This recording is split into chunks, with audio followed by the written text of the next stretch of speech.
नमस्कार। हमने BSc part 1 physics के इलेक्ट्रोमैग्नेटिज्म में पॉइजन और लाप्लास इक्वेशन किए हैं। आपको ध्यान है, पॉइजन इक्वेशन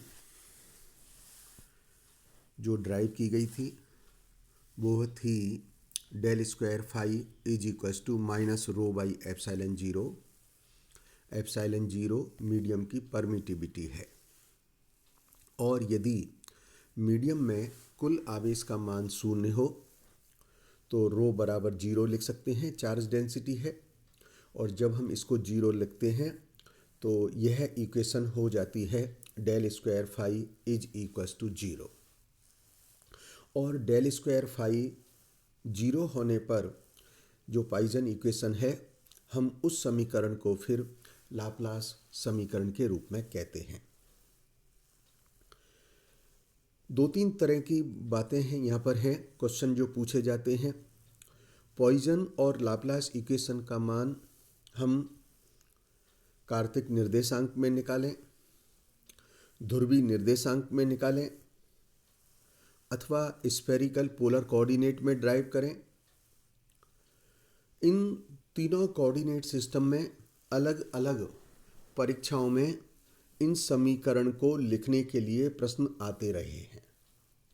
हालांकि डेल स्क्वायर का मान पोलर कोऑर्डिनेट में अथवा स्फेरिकल पोलर कोऑर्डिनेट में जो डेरिवेशन है वह अपने पाठ्यक्रम का अंग नहीं है। और डेल स्क्वायर का मान हमने साधारण तौर पे अपने स्तर पर, इस प्रथम वर्ष के स्तर पर केवल कार्तिक निर्देशांक में किया है, जो प्रथम अध्याय में किया गया है। आपसे अपेक्षा है कि आप पोलर कोऑर्डिनेट का और स्फेरिकल पोलर कोऑर्डिनेट के जो एक्सप्रेशन हैं उनको याद रखना पड़ेगा, क्योंकि इन रिजल्ट्स का हमने आगे भी उपयोग किया है। तो एक बात तो ये थी कि हम इस समीकरण को, जो पॉइजन इक्वेशन है, लाप्लास समीकरण है, कार्टेशियन कोऑर्डिनेट, पोलर कोऑर्डिनेट और स्फेरिकल पोलर कोऑर्डिनेट में जो डेरिवेशन है और जो ड्राइव करने का जो समीकरण लिखी जाएगी, हम उसको ध्यान रखें, क्योंकि इसमें परीक्षा में प्रश्न आते रहे हैं। एक दूसरा कार्य और हुआ है परीक्षा में, इनसे संबंधित एक प्रश्न जो सामान्य रूप से आते रहा है वह है कि हमको प्रश्न पत्र में विभव की समीकरण दी जाती है और फिर कहा जाता है कि आप सिद्ध करें कि क्या किसी आवेश रहित क्षेत्र में, प्रश्न ध्यान से सुने, क्या किसी आवेश रहित क्षेत्र में निम्न विभव का एग्जिस्टेंस संभव है क्या।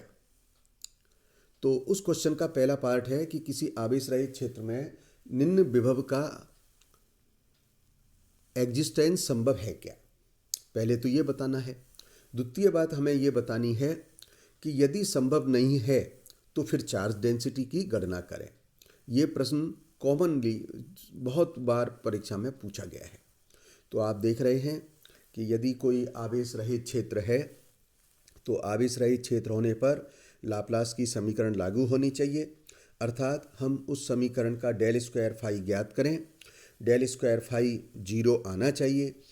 यदि वह लाप्लास समीकरण को संतुष्ट करता है, अर्थात डेल स्क्वायर फाई का मान शून्य के बराबर प्राप्त होता है, तो हम आंसर कह सकेंगे कि जो समीकरण दी गई है उस समीकरण का जो विभव की समीकरण है आवेश रहित क्षेत्र में, इसका अस्तित्व संभव है। लेकिन यदि डेल स्क्वायर फाई का मान शून्य के बराबर नहीं है तो हम कहेंगे कि इस प्रकार की जो पोटेंशियल है वह एग्जिस्ट नहीं करती है। अब इस क्वेश्चन का अगला पार्ट हुआ कि आप चार्ज डेंसिटी का मान निकालें। यदि चार्ज डेंसिटी निकालनी है तो जो डेल स्क्वायर फाई की गणना आपने अभी की है, उस डेल स्क्वायर फाई के मान को जो भी हल करने पर आया है, आप minus rho by epsilon not के तुल्य कर दें और minus rho by epsilon not के तुल्य करने पर आप रो के मान की गणना कर सकेंगे और इस प्रकार से हम आवेश घनत्व का मान निकाल सकेंगे। तो ये कुछ संबंधित प्रश्न हैं जो परीक्षा में बहुत बार पूछे गए हैं, जिनको मैंने यहाँ पर हल किया है। इनको मैं पृथक रूप से और हल करूँगा, इसको मैंने आपको बताया है। आप जानते हैं डेल स्क्वायर फाई एक लाप्लास समीकरण है। बेसिकली इस लाप्लास इक्वेशन का जो सॉल्यूशन है वह इलेक्ट्रिक पोटेंशियल के मान को परफेक्ट डिसाइड नहीं कर पाता। हमको विद्युत विभव का मान संपूर्ण रूप से ज्ञात करने के लिए कुछ परिसीमा प्रतिबंध हैं, कुछ बाउंड्री कंडीशंस हैं, उनकी आवश्यकता होती है। और इन कंडीशंस को हम और इसके कथन को हम यूनिकनेस थ्योरम के नाम से जानते हैं, अद्वितीय प्रमेय के नाम से जानते हैं। और इस प्रमेय के अनुसार विद्युत क्षेत्र के लिए लाप्लास समीकरण का हल केवल और केवल एक होता है, यूनिकनेस। दोबारा बोल रहा हूँ, विद्युत क्षेत्र के लिए लाप्लास समीकरण का जो हल है वह केवल एक और केवल एक होता है यदि हम लाप्लास समीकरण को उचित परिसीमा प्रतिबंध को संतुष्ट करें। हम मानते हैं कि मान लीजिएगा फाई 1 फाई 2 कोई लाप्लास समीकरण के सॉल्यूशंस हैं। लाप्लास समीकरण आप जान रहे हैं कि सेकंड डिग्री की डिफरेंशियल इक्वेशन है।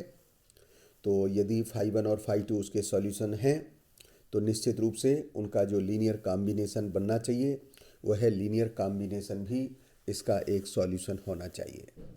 जब हम लीनियर कॉम्बिनेशन बना रहे हैं तो उसका जो सॉल्यूशन होगा अर्थात phi is equal to phi 1 plus phi 2, और इस मान को जो लीनियर कॉम्बिनेशन से प्राप्त हुआ है हम लाप्लास समीकरण में सब्स्टिट्यूट कर रहे हैं, अर्थात del square phi is equal to del square of phi 1 plus phi 2, which can be separate written as del square phi 1 plus del square phi 2.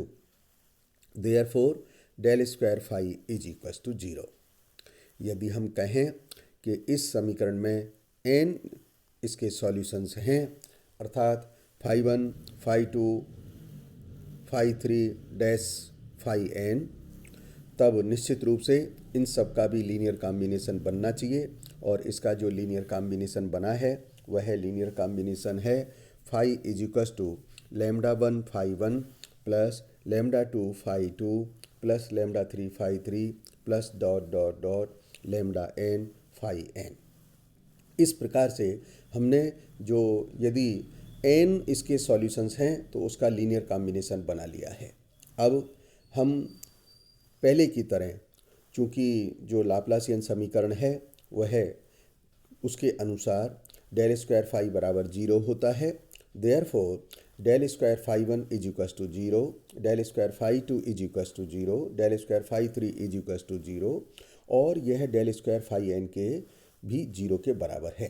अर्थात del square phi is equal to del square, lambda मैंने common ले लिया है, within bracket I have written here phi 1 plus phi 2 plus phi 3 plus dot dot dot phi n, अर्थात जो right hand side है that is also equals to 0। So del square phi is equals to 0। So uniqueness theorem जो result बतलाती है वह result बतलाती है कि जो फाई का सॉल्यूशन होगा वह फाई का सॉल्यूशन केवल एक होगा और केवल एक होगा। आज हम इस व्याख्यानमाला में मेथड ऑफ इलेक्ट्रिकल इमेजेज की चर्चा कर रहे हैं। मेथड ऑफ इलेक्ट्रिकल इमेजेज के द्वारा हम अपने कई इलेक्ट्रोस्टैटिक प्रॉब्लम्स को सॉल्व करते हैं, और इस इलेक्ट्रोस्टैटिक प्रॉब्लम्स को सॉल्व करने के लिए जो method of electrical images method है वह एक महत्वपूर्ण विधि है। यह महत्वपूर्ण विधि लॉर्ड केल्विन के द्वारा दी गई, और हम इस विधि का प्रयोग कर करके अनेक कठिन प्रकार की अनेक समस्याएं, उन प्रॉब्लम्स को इस मेथड के द्वारा हल कर देते हैं। इस विधि में, इस मेथड ऑफ इलेक्ट्रिकल इमेजेज के कुल 4 स्टेप हैं। वो 4 महत्वपूर्ण जो स्टेप हैं हमको उनको समझ लेना चाहिए। 4 स्टेप में विद्युत प्रतिबंध की विधि का जो सामान्य सिद्धांत है वो इस प्रकार से है। पॉइंट नंबर 1, जो हमको 4 स्टेप हैं, और ये 4 स्टेप जब हम मेथड ऑफ इलेक्ट्रिकल इमेजेस में करेंगे तो हर जगह हम इस प्रॉब्लम्स को सॉल्व करेंगे। स्टेप नंबर 1, यदि n बिंदु आवेश हैं, मान लीजिएगा Q1 Q2 Q3 dot dot dot Qn है, ऐसा सिस्टम है, तब हम किस निकाय में किसी बिंदु पर जो विभव होगा उस विभव का जो समीकरण लिख सकेंगे वह है समीकरण phi k summation of I 1 to n QI upon R। तो आपको ध्यान है, हम जानते हैं जब किसी बिंदुवत आवेश होता है तो बिंदुवत आवेश के कारण जो विभव का मान होता है phi KQ/R होता है। एक बिंदु के कारण जो आवेश का मान है KQ/R है। तो इस सिस्टम में जब आवेश का मान एक ना होकर के अनेक हैं, तब उस केस में उस किसी बिंदु पर जो परिणामी विभव है वह प्रत्येक बिंदु आवेश के कारण जो आवेश का मान होगा उसके योग से व्यक्त किया जाएगा। और यह इस प्रकार से मैंने लिख दिया है phi k summation I 1 to n QI upon R। अब इस के दूसरे कदम पर आते हैं, और इसका जो दूसरा कदम है वह है, दूसरा स्टेप है कि यदि चालक का मान भू संपर्कित है, यानी कि जो कंडक्टर है वो ग्राउंडेड है, यदि कंडक्टर ग्राउंडेड है तो प्रत्येक बिंदु पर जो इसका पोटेंशियल होगा वह 0 के बराबर होगा। ध्यान रहे, कंडक्टर ग्राउंडेड होने पर कंडक्टर के ऊपर जो भी बिंदु हैं उन सभी पर विभव का मान 0 होगा।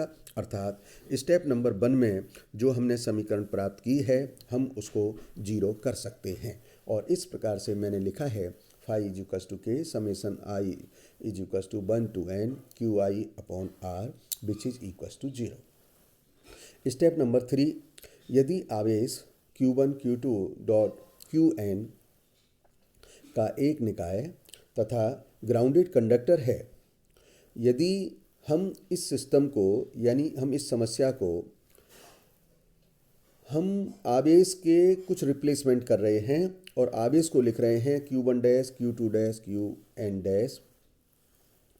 और किस प्रकार से है कि इस प्रकार के जो नया हमने सिस्टम डेवलप किया है, यह नया आवेश का सिस्टम Q1 Q2 Qn आवेश के संगत विद्युत इमेज है, यह उसका इलेक्ट्रिकल इमेज है, उसके द्वारा हम प्रदर्शित करते हैं।